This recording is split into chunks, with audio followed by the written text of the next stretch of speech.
Ryan Kulik.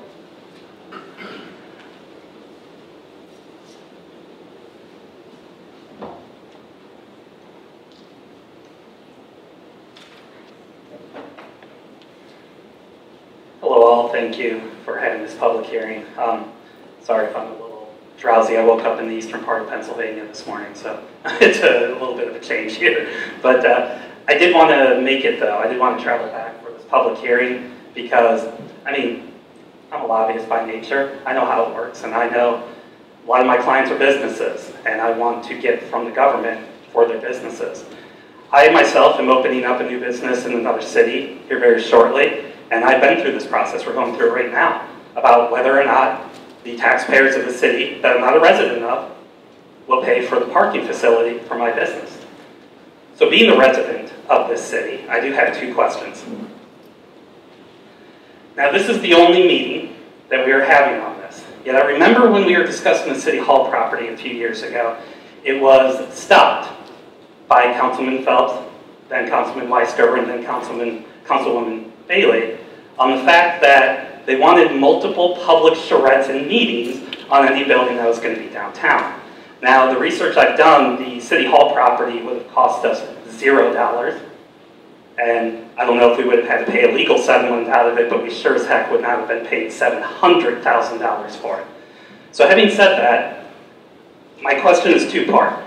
Has anybody here on council spoken to the 150 plus people that live in the area here and ask them their thoughts? And on second to that, when are we going to have these charrettes? Is there not an answer? When are we going to have what? Charrettes, public meetings, multiple public meetings to talk about building a facility downtown. This process, Mr. Kulik, is starting. I would fully expect to have additional public hearings and or input as this process moves forward. This is way early compared to where we were with the City Hall project. As you are well aware, the public hearing was actually a legal maneuver so that it could move forward without any additional input. This is solely for the input from the public. So we will expect more. I'm with you. Okay. The next question. If I could note too, this council made the decision in late May to enter into a contingent purchase agreement. Every council meeting since then, Dave has provided updates to this body and to anyone who's in the audience of the status of the of his review. And so you feel that's sufficient? Well, he's provided all the information that he has. So yes, I'm not sure how you define sufficient, but I consider that sufficient. Okay, that's what I wanted to know. My next question. I can just answer that one question about have you spoken to residents about this? Well, I don't know quite the number of people that have come forward. Certainly they did in the public meeting, but 201, they said do something about parking, do something about the traffic. And clearly this would address that, and that's where it comes from. It's designed for just that purpose. Yeah, I mean, I live here, and I come downtown multiple times a week. My second question. You guys like to reference Yarding Company in the master plan, which has not been voted on yet, so I assume it's not the policy of the city. But you're using it as a guiding document before that. In that master plan, they discuss a special improvement district. I go back to the business that I am currently opening. We are in a special improvement district.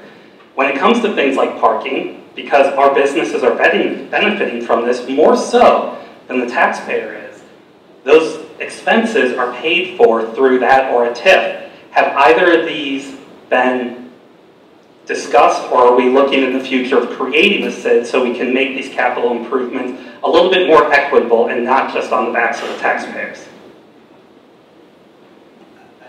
I did not look at this from a funding mechanism. Okay.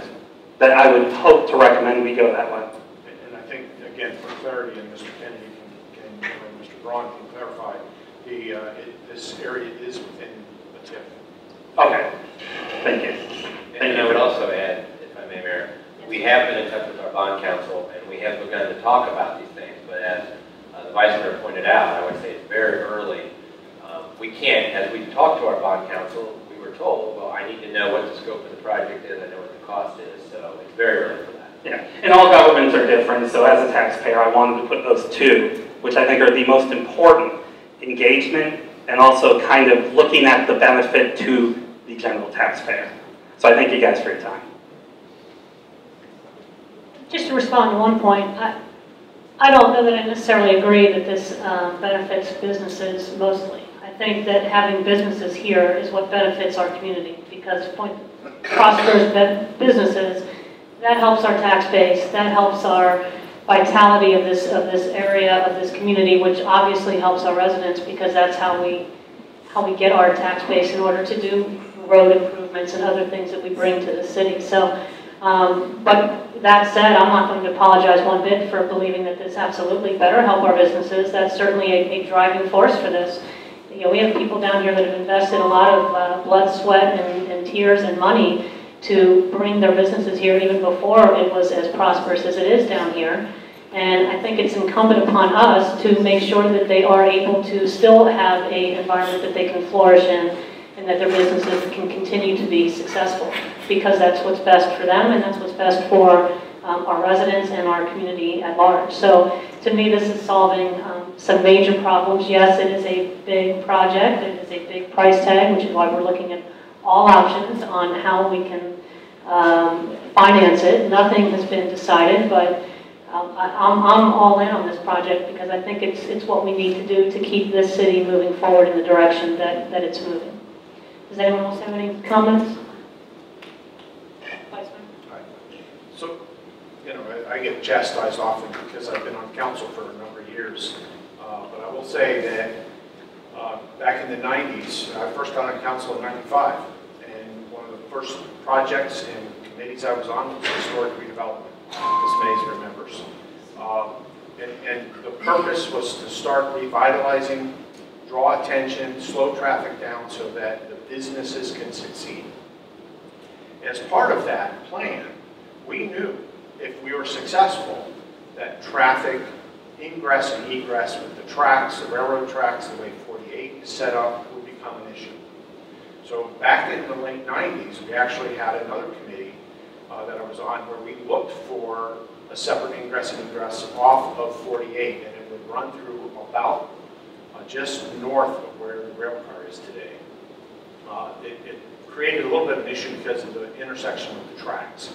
But that whole discussion started back in the 90s when we looked at how do you improve the downtown, how do you make this an economic engine, which it's become. And so this follow-on is very honestly part of what that vision had entailed from the very beginning, and the need, not only for parking, but for an additional ingress and egress to downtown. Any other comments? Mr. Phelps? Well, you know, other than the economic activity that will be enhanced, I think, by something like this, and indeed our businesses as well, I think it does have a benefit indirectly to residents as well as people who come through here, in that it will alleviate congestion. And I think that's to everybody's benefit. So it's not just a business benefit. I think there's an equal, if not greater, benefit to people who will be able to get through town a little faster. Any other comments? Yes, Mr. Orr. I've heard a lot of comments from people as you're walking around town, as you're having dinner at a restaurant, whatever. I haven't heard a negative thing about this. Everybody says, and I've heard a stat, that 30% of our traffic problem is people looking for places to park. So if we can eliminate that, we've eliminated a big traffic problem. And I just wanted to touch base on this is Rob mentioned, this is the very beginning of this project. We haven't even purchased the land yet. That's what this is all about. If we purchase the land, now the next step starts, and that's developing it, or well, designing it, public input, a lot of transparency. That's the key, and that's what this council has dedicated themselves to do, and we will continue to do it. Any other comments? Can we have a motion to close the public hearing? So Second. Call the roll, please. Mrs. Dell? Yes. Vice Mayor Weisgerber? Yes. Mayor Bailey? Yes. Mr. Blair? Yes. Mr. Butler? Yes. Mr. Voorhees? Yes. Mr. Phelps? Yes.